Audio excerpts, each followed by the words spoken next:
Hello दोस्तों, कैसे हैं आप लोग। उम्मीद करता हूँ कि आप लोग भी अच्छे होंगे। और मैं आज क्लास 8 का पावर एंड एक्सपोनेंट का कुछ सवाल लेके आया हूँ। इम्पोर्टेंट सवाल है, ठीक है। कृपया इसको ध्यान से देखिए, समझिए, ठीक है। तो मैं इस चैप्टर करवाने से पहले मैं आपको कुछ इम्पोर्टेंट रूल और इसके जो लॉज है वो मैं करवा दूँ आपको, ठीक है। सबसे पहले मैं देखिए, जो भी चीज़ें हैं ना, जो रूल वगैरह हैं, मैं पहले से लिख कर लेके आया हूँ ताकि यहाँ पे लिखने में टाइम ज़्यादा बर्बाद ना हो, ठीक है। देखिए यहाँ पे कि सम इम्पोर्टेंट रूल हैं। देखिए सबसे पहले हम जानेंगे कि देखिए पावर एंड एक्सपोनेंट, उसमें आपको पता होना चाहिए कि बेस क्या होता है, ठीक है। फिर एक्सपोनेंट ऑफ पावर किसको बोलते हैं, उसका मीनिंग क्या होता है। देखिए यहाँ पे जो नीचे होता है ना, जो पावर के नीचे जिसके ऊपर पावर या एक्सपोनेंट होते हैं, उसको हम बोलते हैं बेस। जिसमें यहाँ पे बेस कितना है, ए। ऊपर में लिखा भी हुआ है कि बेस कितना है, ए। जो एन है ना, वो घात है, हिंदी में बोलते हैं, और पावर या एक्सपोनेंट इसको बोलते हैं, एन को, ठीक है। अब देखिए ए की पावर एन का मतलब क्या। ए की पावर एन का मतलब होता है कि ए को एन टाइम्स लिखा जाए और बीच में उसके मल्टीप्लाई का साइन होगा। जैसे मैं यहाँ पे एग्जांपल के तौर पे लिखूँ, ए की पावर 3, इसका मतलब है कि ए को कितना बार लिखना है। ऊपर वाले जो पावर है ना, वो बताता है कि ए को कितना बार लिखना है। ए को 3 बार लिखना है, ए ए ए।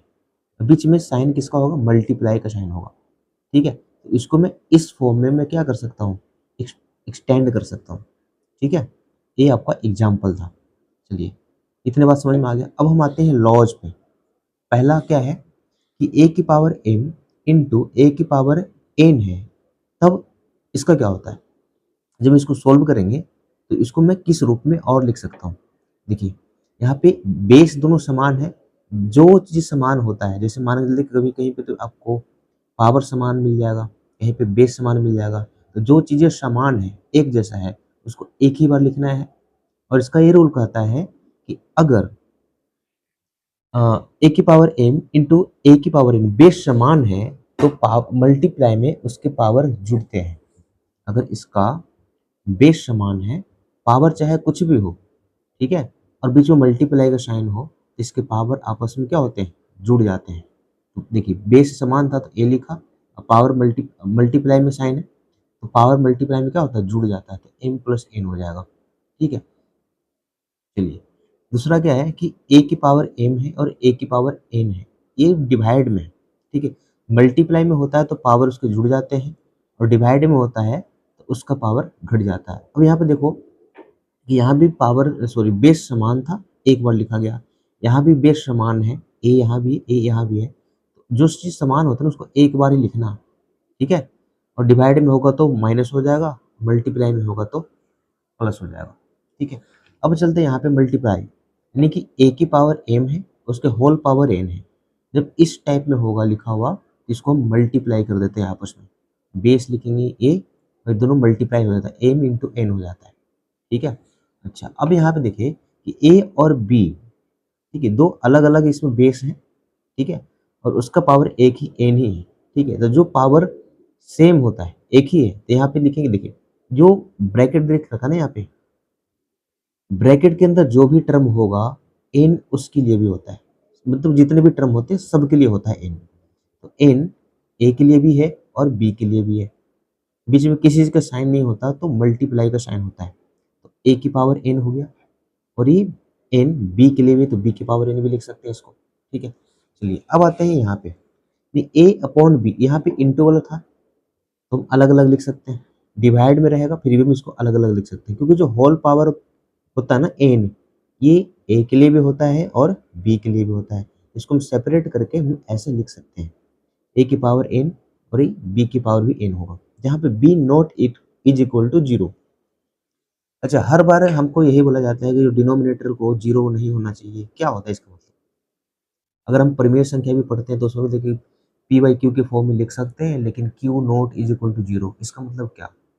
इसका मतलब ये होता है कि अगर डिनोमिनेटर जीरो हो जाए तो उसका वैल्यू अपरिभाषित हो जाता है, यानी कि इनफाइनाइट बोल सकते हैं, अपरिभाषित, ठीक है। मतलब उसका कोई वैल्यू नहीं निकलेगा। जब कोई वैल्यू नहीं निकलेगा तो फिर लिखने का कोई फायदा नहीं हुआ। इसलिए डिनोमिनेटर को जीरो नहीं होना चाहिए, ठीक है। इसलिए लिखा जाता है B not is equal to zero. यहाँ भी लिखा हुआ है A not is equal to zero. क्यों, वही वही कंडीशन है। चलिए अब आगे देखिए, यहाँ पे a की पावर कितना है, एक सॉरी 0 है। अगर किसी भी टर्म, चाहे 5 की पावर 0 हो जाए, 1000 की पावर 0 हो जाए, सबका वैल्यू क्या है, एक ही होता है, कॉमन एक ही होता है। a की पावर 0, a की जगह पर तो कुछ भी हो सकता है क्योंकि वेरिएबल टर्म है। तो a की पावर 0 का वैल्यू क्या होता है, 1 होता है, जहाँ पे a not is equal to 0, a को 0 नहीं होना चाहिए। ठीक है, चलिए उसका 7th नंबर में क्या है रूल में कि a की पावर अगर माइनस n है, अगर कोई पावर माइनस में है तो उसको हम प्लस बनाने के लिए क्या करते हैं, जो पूरा टर्म जो बेस है उसको हम अपॉन में लेके जाते हैं, यानी कि बटा में लेके जाते हैं। एक बटे में क्या हो जाएगा, a की पावर n, देखिए पावर क्या हो गया, पॉजिटिव हो गया। ठीक, अगर 0 की पावर n है तो क्या होगा, अगर 0 की पावर n है तो उसकी वैल्यू 0, बशर्ते कि जो n है ना वो 0 से बड़ा नहीं होना चाहिए, 0 से बड़ा होना चाहिए। 0 से बड़ा क्या होता है, 1 2 3 4 कुछ भी हो जाए। 0 की पावर अगर मैं 0 के बराबर रख दूंगा 0, तो किसी के भी पावर अगर 0 होता है उसकी वैल्यू होता है 1, इसलिए ये चीजें हमें लिखना पड़ा। ठीक है, यानी कि जो भी पावर होगा ना n की वैल्यू वो 0 से बड़ा होना चाहिए। 0 से बड़ा के मतलब क्या, 0 की पावर 1, 0 की पावर 2, 0 की पावर 3, उसकी वैल्यू होगा 0। अगर 0 की पावर 0 हो जाए तो उसकी वैल्यू होता है 1, क्योंकि मैंने ऊपर अभी तो बता रखा है यहाँ पे कि a की जगह पे कुछ भी हो सकता है, और उसका पावर अगर 0 है तो पूरा वैल्यू हो जाएगा 0, सॉरी 1। किसी भी टर्म, किसी भी नंबर या किसी भी डिजिट की पावर अगर 0 होता है तो उसका वैल्यू क्या हो जाता है, 1 हो जाता है। ठीक है, अब चलते हैं, a की पावर क्या है, ये अपॉन में दिख रहा है भाई, ये ऐसा दिख रहा है। इसका मतलब क्या होता है कि जो आपको अपॉन में n दिख रहा है वो यहाँ आ जाएगा। जो m जो पावर है तो पावर तो रहेगा ही रहेगा, जो ये है एक करनी, ये यहाँ आ जाएगा, घात एवं घातांक एवं करनी। ठीक है, अच्छा अगर आपको कोई ऐसे दे दे 5 रूट के अंदर 81, चाहे ऐसे कर दे, यहाँ पे 4 कर दो, यहाँ पे 4 है,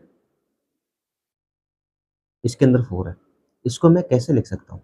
ठीक है, यहाँ पे लिखेंगे 81 की पावर जो यहाँ पे दिख रहा है वो आ जाएगा बटे में, 1/4, जो भी होता है वो अपोन में चले जाता है। ठीक है, और जो अपोन वाला है वो यहाँ आ जाता है और यहाँ वाला अपोन में आ जाता है।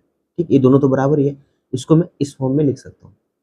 अच्छा 81 किसका पावर 4 है, 3 की पावर 4 है, इसको लिख सकते हो 3 की पावर 4 इंटू 1/4, 4 से 4 कैंसिल, इसका आंसर आ गया 3। ये सारे क्वेश्चन हम आगे करवाने वाले हैं। ठीक है, तो अभी मैं सिर्फ यहाँ पे, क्योंकि यहाँ पे स्पेस भी नहीं है कि हम आपको एक्सप्लेन करके बताएं, हम आपको क्वेश्चन पे बताएंगे अच्छे तरीके से, इसको आपको याद कर लेना है। ठीक है, ज़्यादा मुश्किल है नहीं। अच्छा एक चीज़ और है, यहाँ पे अगर -1 की पावर इवन है तो उसकी वैल्यू हमेशा पॉजिटिव आएगा, अगर -1 की पावर ओड है तो उसका वैल्यू हमेशा नेगेटिव आएगा। ये -1 के लिए नहीं है, ये किसी भी नंबर के लिए। -5 के पावर अगर इवन है तो उसका जो आंसर आएगा वो पॉजिटिव आएगा। अगर -5 का पावर ओड में है तो -5 का जो -5 का सॉरी -5 का पावर अगर ओड है तो उसका वैल्यू आएगा नेगेटिव, और -5 का पावर अगर इवन है तो उसका आंसर आएगा पॉजिटिव। ठीक है, चलिए इतनी बातें समझ में आ गया। अब चलते हैं, हम कुछ क्वेश्चन लिख के लाए हैं ताकि यहाँ पे बताने में हमको ज़्यादा टाइम ना लगे, ज़्यादा टाइम लिखने में ना जाए, इसलिए हम पहले से लिख के लाए हैं क्वेश्चन। यहाँ पे क्या है कि फाइंड द वैल्यू ऑफ, ये हमारा पावर का खेल है यहाँ पे, यानी कि 4 की पावर 61, 61, 4 की पावर 62, 4 की पावर 63, 4 की पावर 64। अब क्या करना है, देखो यहाँ पे थोड़ा सा दिमाग लगाना है, क्योंकि 4 की पावर 61 और 4 को 61 टाइम लिखो फिर मल्टीप्लाई करो, ये तो पॉसिबल नहीं है, कुछ ना कुछ तो इसमें ट्रिक लगेगा तभी हो पाएगा।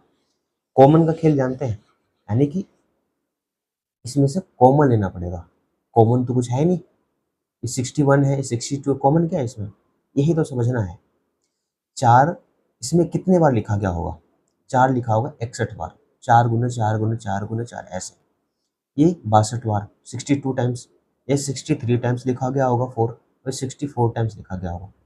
ठीक है। अगर मैं देखिए 61 लिखा होगा, फिर 62, 63, 64, यानी कि 61 तो होगा ही होगा ना इसमें। तो 4 के पावर 61 यानी कि 4 के पावर 61 को हम ले लेंगे कॉमन, क्योंकि सबके पास है, क्योंकि 61 हुआ होगा पहले, फिर 62 बार लिखा गया होगा, फिर 63 बार लिखा गया होगा, फिर 64 बार लिखा गया होगा, यानी कि 61 बार तो लिखा गया होगा ना। उसके बाद 2 और लिख दो, ये हो जाएगा 63 हो जाएगा। समझ में आ रहा? तो 61 सबके पास है, इसकी तो पूरा पूरा कॉमन हो गया, तो इसके पास क्या बच गया? 1 प्लस का साइन बच गया। यहाँ पे 62 बार 4 में से एक 61 बार ले लिया गया, तो कितना बार बचेगा? 1 बार 4 बचेगा। 63 बार 4 था, 63 बार 4 में से 61 बार ले लिया गया, तो 4 कितने बार बचेगा? 2 बार बचेगा। ठीक है, ये प्लस यहाँ पे कितने बार 4 बचेगा? 3 बार बचेगा। समझ में आ रहा बात है? अच्छा, अब क्या करना है, यहाँ पे तो 4 पूरा का पूरा कॉमन ले लिया गया, तो यहाँ पे लिख सकते हैं 4 की पावर 0। चलो 0 लिख देंगे, ताकि ये वाले भी हमने जो यहाँ पे बता रखा ना, ये 0 वाला, इसको भी हम यहाँ पे इस्तेमाल कर सकते हैं। 4 की पावर 61 अगर कॉमन ले लिया गया, तो यहाँ पे क्या बचेगा? 4 की पावर 0 बचेगा, यहाँ पे 1 बचेगा, यहाँ पे 2 बचेगा, यहाँ पे 3 बचेगा। ठीक है। अच्छा, इसको आगे हम सोल्व करते हैं। 61 इंटू किसी की भी पावर अगर 0 होता है, उसका वैल्यू कितना? 1 होता है। 4 की पावर 1 का मतलब 4, 4 की पावर 2 का मतलब 16, 4 की पावर 3 का मतलब क्या? 4 चौके 16, चौके 64, 64 आ गया। ब्रैकेट सबसे पहले बोर्ड मास में हमने पढ़े हैं कि सबसे पहले ब्रैकेट सोल्व होता है, तो ब्रैकेट को सोल्व करिए। तो 61 की 4 की पावर 61 इंटू, अब मैं डायरेक्ट जोड़ के यहाँ पे लिख दूंगा। ठीक है, कितना हो जाएगा? 16 चौके 600, 16 पच्चीस 80, 80 4 84, 85, 85। ठीक है, इसको हम ऐसे लिख सकते हैं, 85 इंटू 4 की पावर 61, ये आंसर हो जाएगा। ठीक है, कोई ज़्यादा मुश्किल नहीं, थोड़ा सा दिमाग लगाना है।